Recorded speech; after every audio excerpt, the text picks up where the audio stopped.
Hola, buen día. Hello.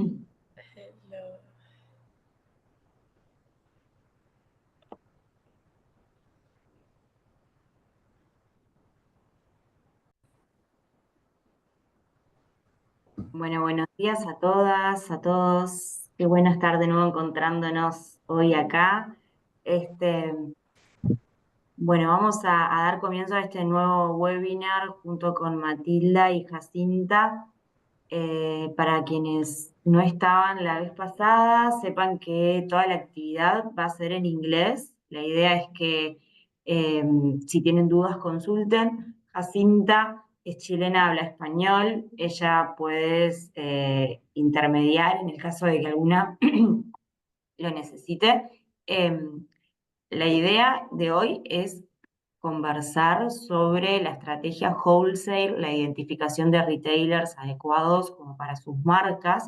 Así que realmente alentamos a que hagan consultas, aprovechen esta instancia, eh, es para ustedes, sáquense las dudas. La idea es tener acá un diálogo dinámico, fluido, donde saquen provecho de esta actividad, pueden levantar la mano y vamos ahí organizando la conversación, y si no, también pueden hacer preguntas por el chat. Y bueno, le doy la palabra a Matilda. Hi Matilda, good morning. Hola, hola, ¿cómo estamos? Good morning. Okay, so thank you all for joining us. So today's conversation is a little bit different from last week. So last week we talked about how kind of the first steps of entering the US market. Today we're going to talk a little bit more about wholesale. Um, so as if you attended last time, if you have questions, you can stop me, I can answer them. I love having people interact versus waiting for the end because sometimes we forget our questions or we're a little confused. So please feel free. I'm very open and willing to listen. So we'll get started. Okay. So today we're going to talk a little bit about wholesale. So what is wholesale? So the US wholesale market is a significant factor of the fashion industry. This is where brands, designers, and manufacturers sell their product in bulk, so in volume, right? To retailers, boutiques, and distributors. So the way why wholesale is an important subject, and that's why I'm doing a whole webinar on it, is because I think for brands entering the US market, this is where the money is, for lack of a better word. Because if you partner with the right retailers and with the right distributors, this is your opportunity to sell in bulk. And if you sell in bulk, that's where the money is. And that's how you can kind of build your business and grow your business in the US. So it's a very important aspect of the entire retail ecosystem.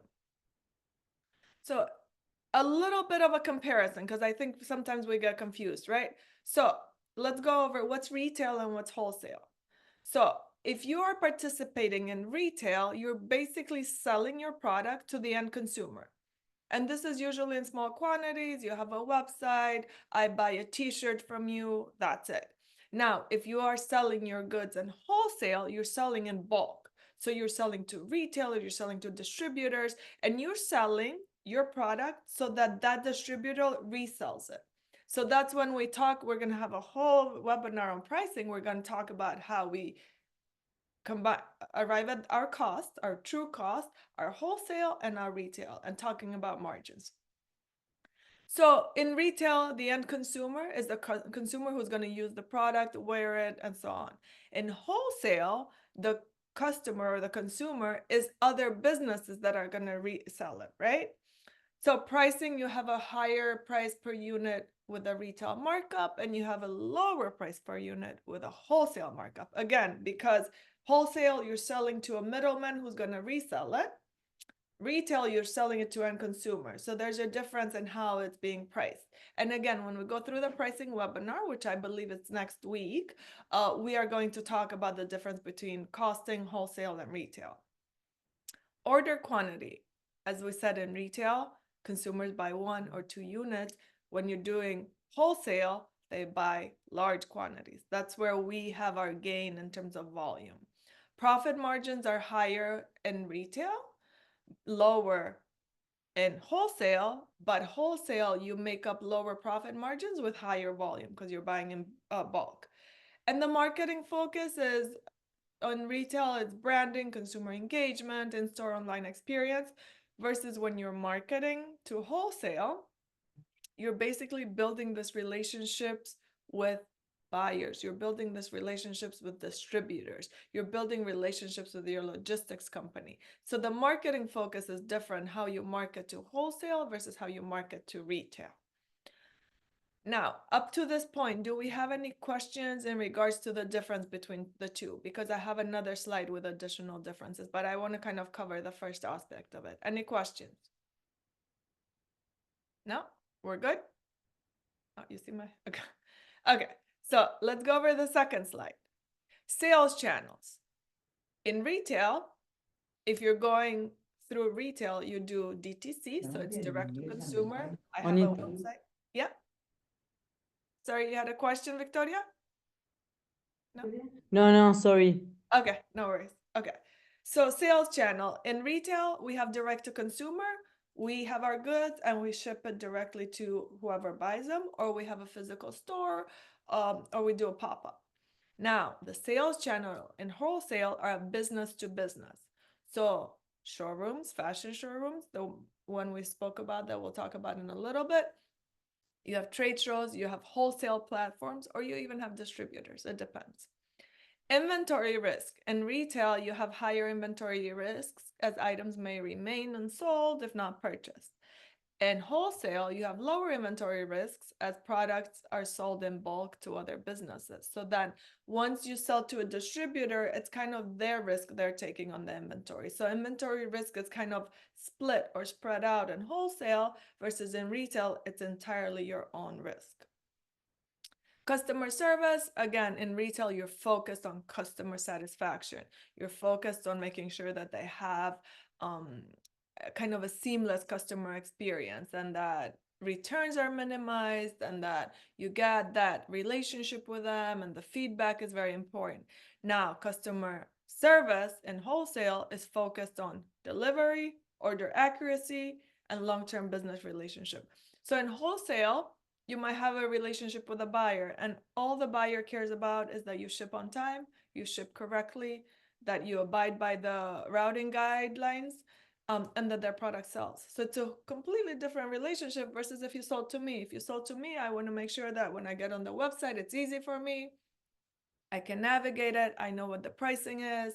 I can check out quickly and then my order arrives fast. So two different mentalities, two different focus areas.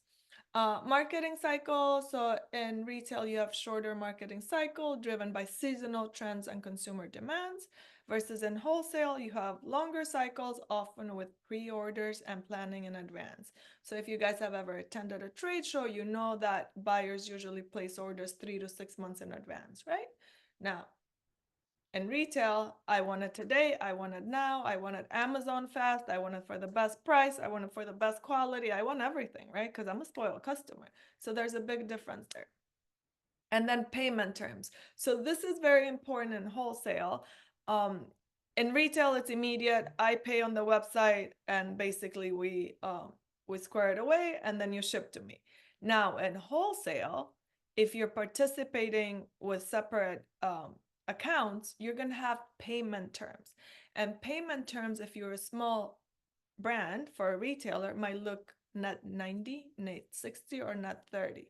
Rarely net 15.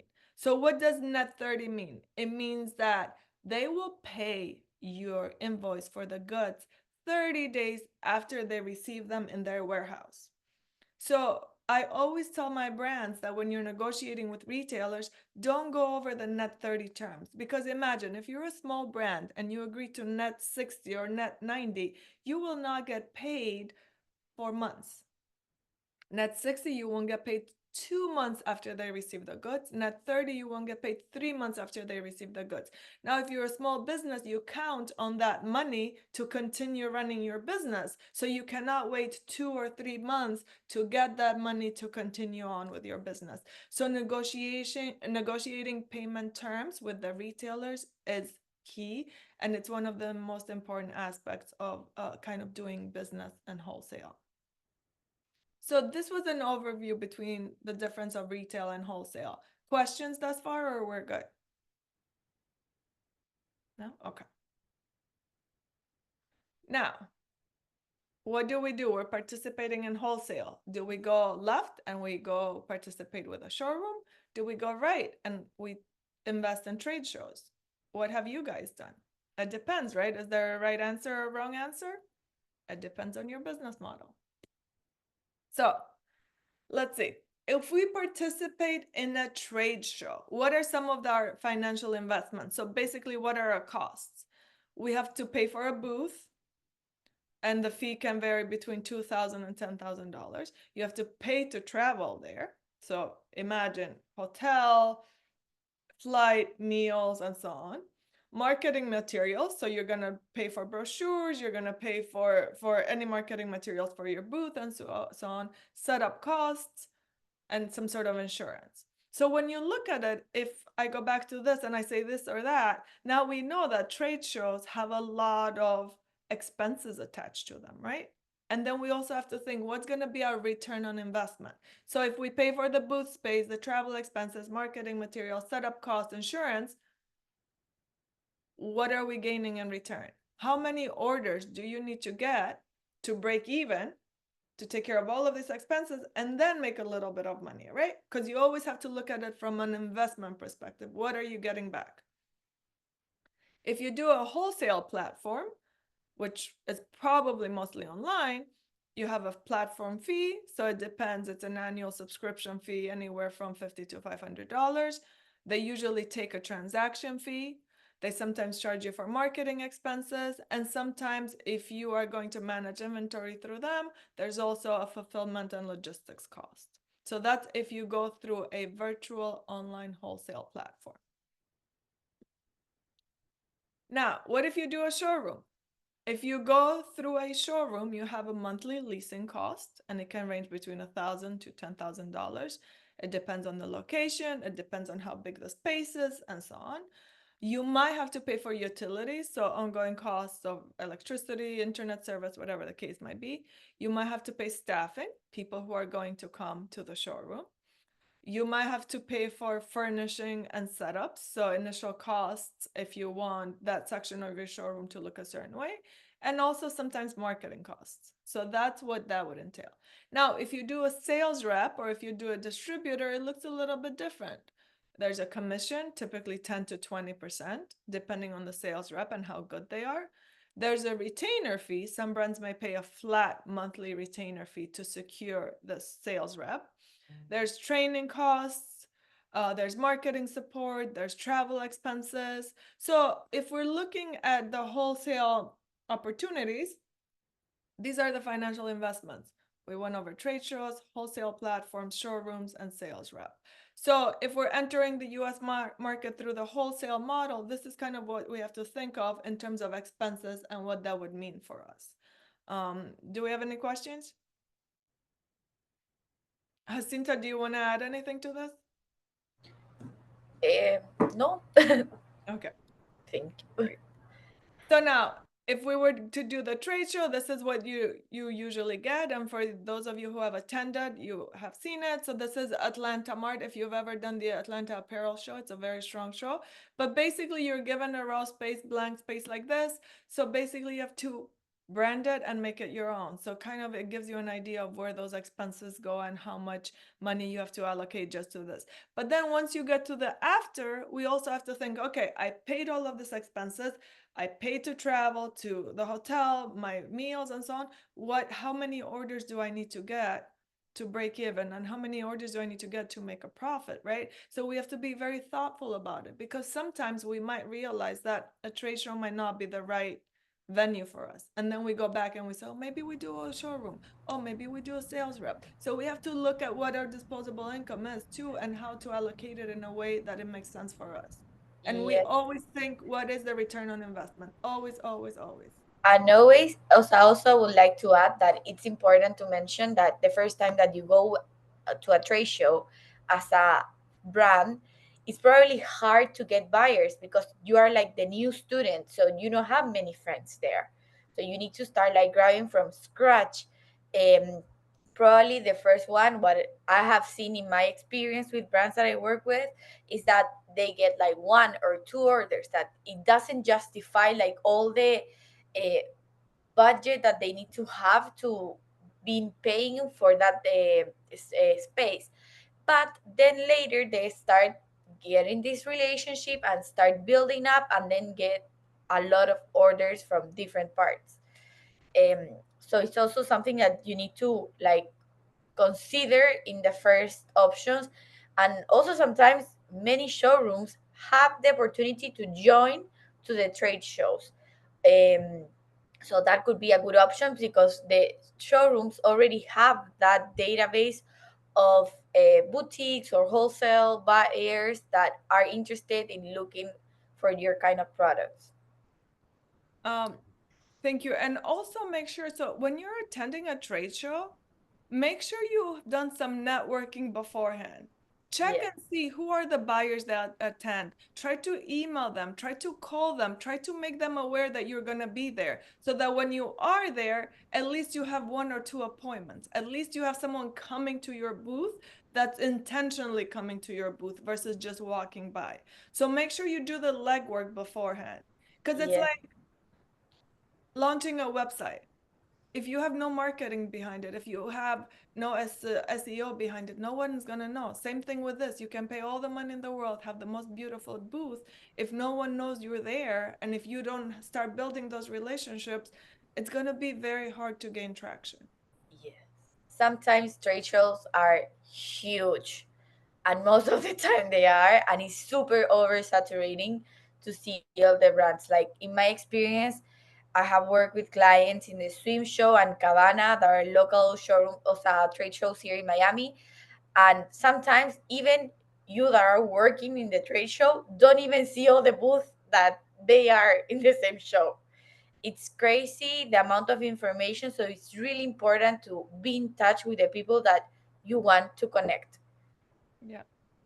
So networking, networking, networking. And it's easy now. We have LinkedIn, we have the internet. Like it's just a matter of doing that legwork that's gonna help you down the line. Yeah. Um, so our other option is a physical showroom. So what does a physical showroom look like? So instead of just giving you a hypothetical one, I'm just showing you kind of what the Biscayne showroom at Mana Fashion does, right? So we have about 2,500 square feet. The space can be reconfigured as needed. So if you need more space, smaller space, we have an on-site conference room, meeting conference room. The space can is going to have hanging bars, rolling racks, a guest reception, and so on, a tech room, a digital showroom membership. We also realize, and most showrooms now realize, that you cannot just have the physical one, you have to have the digital one. So a lot of showrooms have the physical space and they also have a digital showroom. Because once a buyer discovers you, it's easier for her after she's seen quality, price, and so on. It's easier for her just to go online and place orders versus continuously visit a showroom. So the digital aspect is very important. Um, Opportunity to host buyers, photo shoots, parking spaces, security buildings. So if you're looking at a physical showroom, basically these are the offerings that you're looking for, right? And obviously you want a showroom that has strong relationships with buyers, because again, you can open a beautiful space, if there's no buyers, retail buyers coming into that space, then it's useless, right? So those are kind of the main things of what to look for in a physical showroom. Jacinta, you have a comment? No, no, no. Sorry. Oh, um now, virtual showroom, as I said, physical showroom comes with virtual too, because the internet cannot be ignored. Online is just as strong as in person. So, an example of a virtual showroom would be a company called New Order, right? So, New Order, it's called New Order by Lightspeed. So, they support omnichannel selling, they streamline the wholesale buying and selling process. You can basically deliver the B2B seamless experience just through their platform. They can manage your inventory for you. They have great following. I think they're number two wholesale platform in the US after Jor. It's used by more than 3,000 brands, 500,000 retailers. So again, a way to create that seamless wholesale experience. They see it in the showroom, they can place the order through the platform, and then you get a notification and you deliver it to them. Yeah.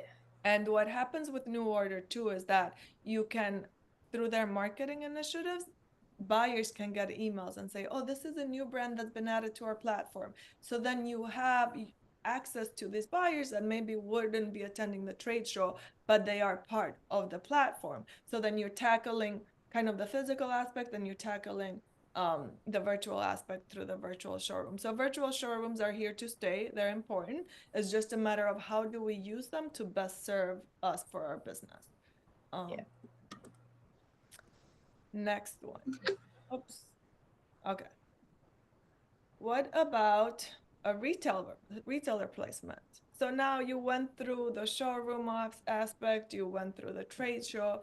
Now we're talking about you have that conversation with a buyer. Also, I can have a whole class of how to have conversations with buyers because buyers need very specific information very quickly and they make their decisions quickly. So I was a buyer for 15 years. Some of these trade shows that we used to attend, I attended all of them in the US, but you probably have 10 to 15 meetings a day. And as a buyer, all you do is you're shown product all day long. This, that, this, that. So you get to a point where you understand your customer very well based on data, based on sales results, based on reports, that within a minute you can say, this works, this doesn't work, yes, no, yes, no. So, but you have to be very prepared for the questions that the buyers have, just so that it kind of streamlines the whole process. So as the buyer, the things that a buyer is interested in knowing is payment terms. They're going to try to negotiate payment terms with them because it's their job. So payment terms, remember we said not 30, not 60, not 90. You want to go as low as possible with the payment terms. Shipping and billing instructions. So the buyers will give you a routing guide that's like thick like this, and it tells you how you have to ship the product to their warehouse. If you make a mistake, they charge you back for it. So you have to read it and understand it. Ticketing standards, how to ticket the product. They need a UPC code. They need a retail price on it, an MSRP, and so on. So you have to understand all of that. RTV instructions, if they have to return anything, you have to give them a paper or a form that says how they can proceed with their returning. They're going to ask you for co-op dollars. Co-op dollars are basically, it's money that these retailers use to market your product. So usually they will negotiate very high numbers for co-op dollars, and they're going to say, we need you to give us every quarter $10,000. And with this $10,000, we're going to feature you on 2 emails that go out during fourth quarter. We're going to feature you on our stories on IG, or we're going to feature you on our Christmas catalog, whatever the case might be. But co-op dollars tend to be a lot of extra money for a brand, and sometimes you can just say no. You say no, but if saying no to that means that you have less of a marketing opportunity to kind of be featured with them. You're going to need a certificate of liability. The US is a very litigious country. What does that mean? The US is very litigious because everybody needs to protect themselves. And as a brand, you have to protect yourself. I used to be a jewelry buyer, and all of my brands needed to give me a certificate of liability because we would have customers come to us and say, oh, I bought these earrings and now my ear is red. And now I have to go to the doctor and I have an allergic reaction, right? If something happened to that customer, me as a retailer, I don't want to pay for that. So you as a buyer shouldn't pay for it, but you have to have some sort of liability certificate in place to protect yourself. As I said, this is extra money. You have to go through an insurance company to get it, but it's part of doing business in the US. And it's no fun, but it's very much needed. Then you have terms and conditions on the purchase orders. So terms and conditions on the purchase orders take many aspects or many forms. Sometimes they might say, okay, terms and conditions are that if you do not ship the entire PO full with all of the units, you're going to get a chargeback. Or we do not accept second shipments on a PO. You have to ship by this date. You have to ship by the cancellation date. Usually purchase order numbers have a ship and cancel date. So they give you a window. They say you can ship from 125 January 25th to 215 was one of our shipping windows. 125 to 215. So you had from January 25th to February 15th to ship. If you ship outside of that window, you get a chargeback. So you have to really read all of the terms and conditions on the purchase order to really ensure that you're abiding by them and that you don't get any chargebacks. And then the last one we went over last week, the Incoterms, like who's taking liability or who's kind of paying the shipping expenses for the goods, and at one point during the whole process. As I said last time, most buyers are going to ask for landed cost. They want the cost in the US, or sometimes they want the cost as it pertains to them, to you shipping to their warehouse. So again, there's some negotiation room here, but not a lot. So just with the vendor compliance, we can have a whole other webinar because there's a lot of details and intricacies in it. And you also are going to realize once you get the retailer's routing guide, as I said, it's thick like this with just a lot of stipulations. You just have to be smart to skim through it and understand what you're getting yourself into. Because I've had clients that will get into a retailer and never make money because their costs were too low, the chargebacks are too high, the payment terms don't make sense. So we really have to be smart about it. Any questions? This was a lot here. That's a lot of information just on this slide. Questions? No? Okay.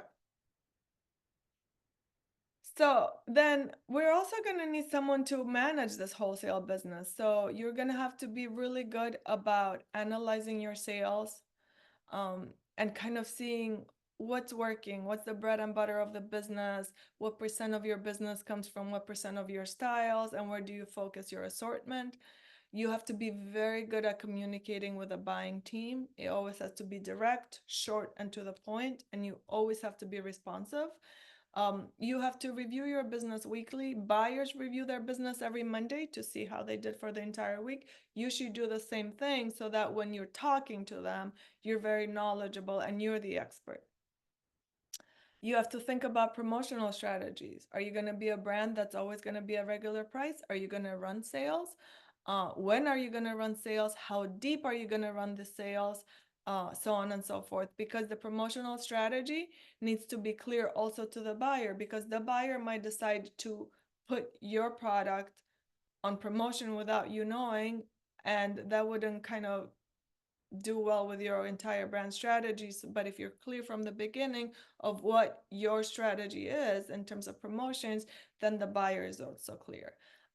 Negotiations, you're going to negotiate all the time. You're going to negotiate on pricing, you're going to negotiate on margin. I left out margin here on that previous slide because when we go through pricing, we're going to talk about margin negotiation because it's more detailed and involved. And you're always are gonna ask for these buyers to expand you, right? Can you give me more doors? Doors are stores. So in retail, if you're asking for more stores, you call them doors. That's what buyers say. So if you're in 5 doors initially, you're gonna probably 6 months from that time, if you're doing well, you can ask them to be added to more doors. And if that's the case, then they might say, okay, we can add you to more doors, but we need co-op dollars, whatever the case might be. So you have to be very good at negotiating when it comes to expansion, but also being smart. Sometimes being in more stores doesn't mean that you're going to make more money. So be smart and do your homework and understand who your customer is, understand their purchasing power, and understand where they live. Because again, more is not always more, right? We have to really, really be conscious of that. Now, we are going to talk a little bit about trade shows. So there's a lot of trade shows in the US. I say for fashion trade shows, I used to attend all of them twice a year for about 10 or 15 years. So I'm very familiar with them. These are some of the main ones. So you have Las Vegas Market, you have Sourcing at Magic, you have Dallas Market Center, you have Magic, and Magic now has expanded aside from New York and Vegas. They also do Miami and Nashville. You have Cottery in New York. You have Cabana, Jacinta was talking about. that we have here in Miami. You have New York Now, which is more gifting. You have the apparel show in Atlanta, which is very strong. You have the LA market as well. So these are some of the main ones. Again, do you have to do all of these trade shows? No. Do you have to do any trade shows? Maybe, maybe not, depending on what your product is. But you have to be smart about who you are, what you're doing, and where you should attend, right? Attending a trade show doesn't guarantee anything. It does not guarantee anything. So if you think about it, if your money can be better utilized somewhere else, then do that. But don't just pay to go to a trade show just to pay to go to a trade show. Have you made buyer connections? Is your pricing strategy correct? Are you ready to ship to the US? Do you have the volume you need? If you don't have all of these kind of checkpoints, you shouldn't attend the trade show because you're technically throwing money away, right? Maybe you take that money and you pay a consultant to help you expand. You have to be smart and strategic about how you use your money, especially when you're a small business, because I know that your funds are limited. So you don't want to just throw money away and toss it away just so you can say you were at a trade show. It's like having a fashion show. What is a fashion show going to do? It's that same concept, right? It's great because you can Instagram about it. But what is your return on investment? Is that going to bring you sales? Is that going to bring you more customers? Is that going to bring you more orders? If it doesn't, then there's only so much you can do with an Instagram story or an Instagram post, right? So we just have to be strategic about how we allocate our expenses and our dollars. Questions? No? Okay. Important dates. So this is very important because it gives you an idea of when to show. So we have 4 seasons usually we look at. We look at spring, summer, fall, winter, right? But then we have holiday and we have resort. So spring one, the trade shows for to show all of your spring product, the trade shows are usually in July and September. So July through September, whatever shows they are, you're going to show your spring assortment for next year. The sell dates are August through October. You're going to deliver your spring assortment sometimes between January and March of next year. And we also know that Fashion Week takes place in September, as does New York Fashion Market and West Coast Market. Now, spring two, or what we call summer, the trade shows where you show your summer assortment are July through September. So this is where you show your spring summer assortment, and you deliver these goods usually March through May. So March through May, you deliver your summer assortment. So you have to realize that we are almost 6 months ahead, right? We show 6 months ahead, and then we ship. Usually shipment for spring starts end of January, because remember, retail calendar, the fiscal calendar starts in February. So January is very promotional for retail. You're getting rid of inventory, you're kind of clearing out, and then end of January you start bringing in spring, right? And then from there you bring in spring one, spring two, or summer. Fall one, or the transition, the trade shows for fall are usually during January and February, and you're basically delivering fall late to middle July and August. This is the transition. So it's not full on heavy fall, but it's that, like, maybe the color pattern and the patterns change on the assortment. And then real fall two, you start. The trade shows for fall are January, February, and you start basically delivering late September. So late September, if you go around the stores, you're going to see, and this is in the US, you're going to see those assortments changing. So late September is when you start delivering fall. And then holiday, and holiday doesn't apply to everybody, but holiday in the US, usually the trade shows are in June and July, and you start delivering in October. So mid-October, you start delivering holiday, and holiday starts getting discounted after Christmas, basically. You start clearing out and you use January to clear it all out. Now, resort and cruise, it's new. So resort and cruise was created for basically people with a lot of disposable income that during the winter months don't stay home, don't have to work, and they travel abroad. And because they travel abroad, they need product, right? They need outfits. So basically, resort and cruise, they show during June through August, and they get shipped to the stores late November through mid-January. So this is kind of when you start delivering resort and cruise. Resort and cruise is not delivered everywhere. It's delivered in very specific stores where you have that customer that has the disposable income that is traveling during this month and it's looking for assortments during this month. So the resort and cruise kind of component is not as important and it's not as widespread as the rest of the deliveries. So these are kind of the important dates that we always have to keep in mind. Do we have questions? No? Okay. Now, one of the last subjects we're going to talk about is supply chain. So we touched on the Incoterms last time, right? Who's going to pay for the goods? At what point does the buyer take over versus the seller and so on? But one of the things we need to talk about is a logistics company. So a logistics company basically helps you bring the goods into the United States and clear customs and get them to the warehouse. So the logistics companies play a crucial role in helping fashion brands enter the US market.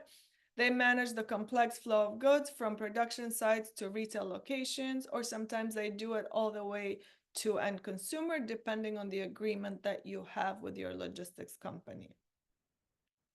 So the logistics company gives you many solutions. So they help you clear customs and kind of comply with all the import paperwork. They provide freight forwarding and shipping solutions. They can warehouse your inventory. I've worked with brands that have had product that needs to be refrigerated. So a lot of these logistics companies also have rooms that are at certain temperatures where you can keep goods, especially if you're looking at cosmetics. You cannot keep lipstick, for example, in a warehouse that's very hot. So the logistics companies have special rooms for makeup that need to be kept at a certain temperature. So they're all temperature regulated. They can help you fulfill orders and work with distribution. They help you kind of streamline your supply chain. So what happened during the pandemic is that our entire supply chain collapsed, right, in the US because we're dependent on so many other factors. So these logistics companies can help you maybe have your supply chain, your main supply chain, and also have a backup so that you kind of figure out how to get your goods in at any time from different manufacturers maybe, but that you always have a good flow of product. They can help with reverse logistics and process returns. I know that maybe in Uruguay there's strict rules when it comes to returns in retail, but in the US the rule is that the customer is always right. So that means that there's a lot of returns. So for example, apparel usually has a return rate of 30 to 40%. So 30 to 40% of everything you sell in the US gets returned as it comes to apparel and clothing. So you need a company basically that can help facilitate that as well, right? They help you with insurances, they help you with budget management. Sometimes if you pay, they can kind of help with customer support. So if one of your clients has an issue, they can call them and they can help resolve it. And they can help you as you grow and kind of help you scale your business in a way that's meaningful to you. So a logistics company is very important. Down here in Miami, I've worked with a company called Hellman, and they're very good. Um, they probably work with more of the retail businesses here in Miami that come from Latin America, so and also from Asia. So they're one of the stronger companies down here, but you need that relationship to kind of figure it all out. Unless you have your own warehouse and unless you have figured out a way of how to clear customs, um, and make it easier. But usually you kind of have to have a partner in all of this. Do we Yes. have any questions? No? So in a nutshell, this was kind of the wholesale aspect of the business. Again, there's more to it. The one thing I didn't touch on, as I said, is negotiating costing and margins, because we're going to have a whole pricing workshop on that. And that pricing workshop, we're going to go into details on how to do all of that. And ultimately, wholesaling can be successful, but it's as successful as the work you put in it, right? Anything you do, you have to be strategic about it and understand the pros and cons of it. Wholesale is great, but you have a little bit less control as to what happens because you have all these different partners. Um, Direct to consumer is good because you have all the control, but then you don't have the volume because you're shipping product just to end consumers. So it's up to you in terms of what solution you're looking for and what you can do. Yes, it's important to, have maybe someone who can dedicate like the responsibility for doing this. It's not that, like today I'm gonna do this and then I only take it out on Mondays. No, like it's a 24/7 responsibility. Um, and it might like look easy to sell in any retail that we have here in the US, but it's not like that. I know that I have worked a lot with retail back in Latin America, and it's not the same rules that we have here. Normally, the thing is, in Latin America, most of the retailers know the strategy that they do here, and they try to like they teach it to you as brands. And kind of it's not like that. It's more of mutual work between the two parts. Eh, so that will be like most of my advice. Have someone who can help you. Yeah. And also realize that sometimes you're the creative, you're the brain behind the beauty you're creating, the product you're creating, but you're going to need someone like Jacinta said that can take care of supply chain, someone that can take care of business, someone that can negotiate. Because sometimes you cannot be all these things. You cannot be great at negotiating, you cannot be great at supply chain and be a creative, right? But you have to put the right people in place. That's why, if you remember last week when we spoke about expanding to the US, one of the things I said was um, kind of creating a support system behind it. So that might look like an advisory board, or that might look like bringing in a consultant, but bring people who are experts in their field. We don't know it all, we're not perfect, but partner with experts. If you partner with experts, I think you have a higher chance of being successful versus just trying to figure it all out on your own. So that's my biggest advice. Bring in an advisory board or bring in a consultant and partner with people who have done this and know this. Your expertise is maybe being creative and designing, and maybe you bring someone who does the business aspect of it, so on and so forth. Yeah. Okay, guys. What else? Do we have any questions? Do we have any comments? Anything? No questions No questions from anybody?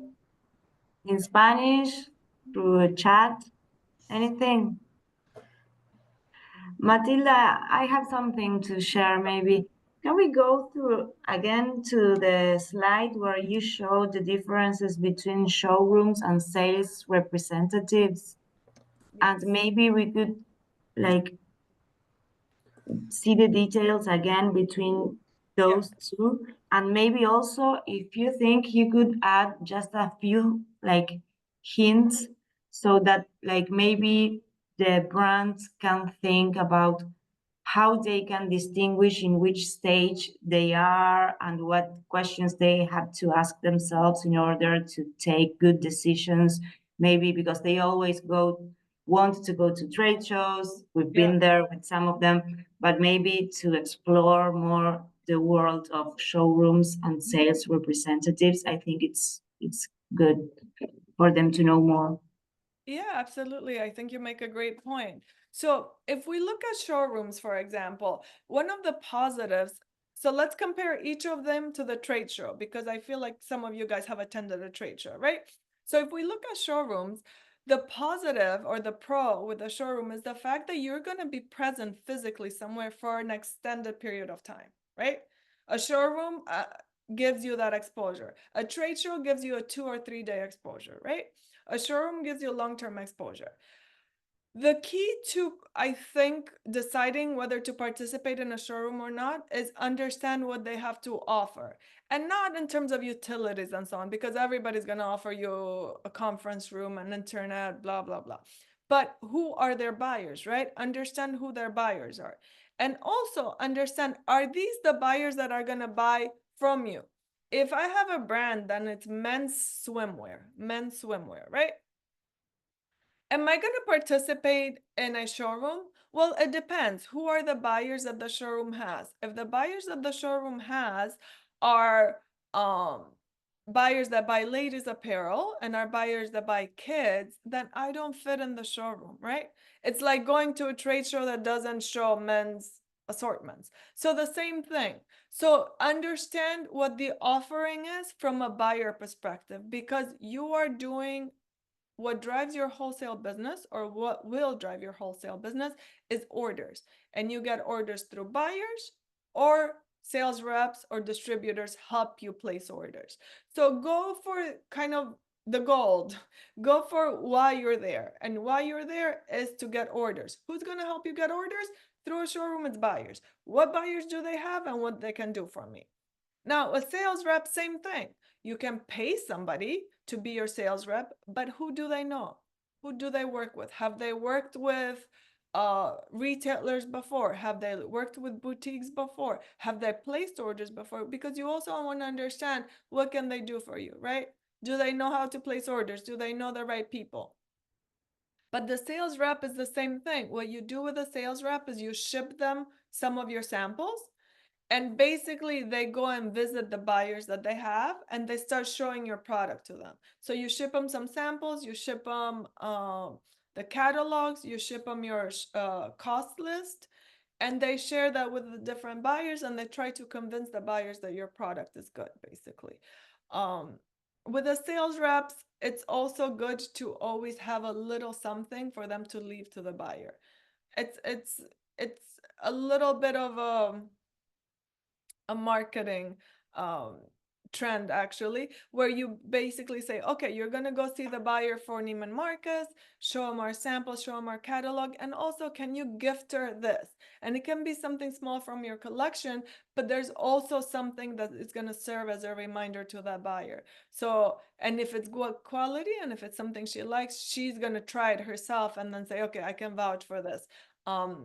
If you are a shoe buyer and a shoe vendor, and you say, oh, please gift the buyer a pair of shoes.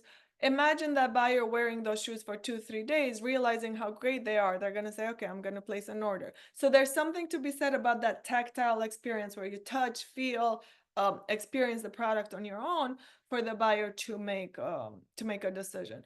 But again, showroom or sales rep, you go for the gold, and the questions you ask is, who are the buyers, and how many orders have you placed, and what is the potential for me, and where can you possibly place me? And again, nothing is guaranteed. Sometimes the buyers are there and they might decide that your product is not right, but at least you know that you were in front of them and you had that exposure, versus you're just sitting there in a showroom and nobody's looking at your products.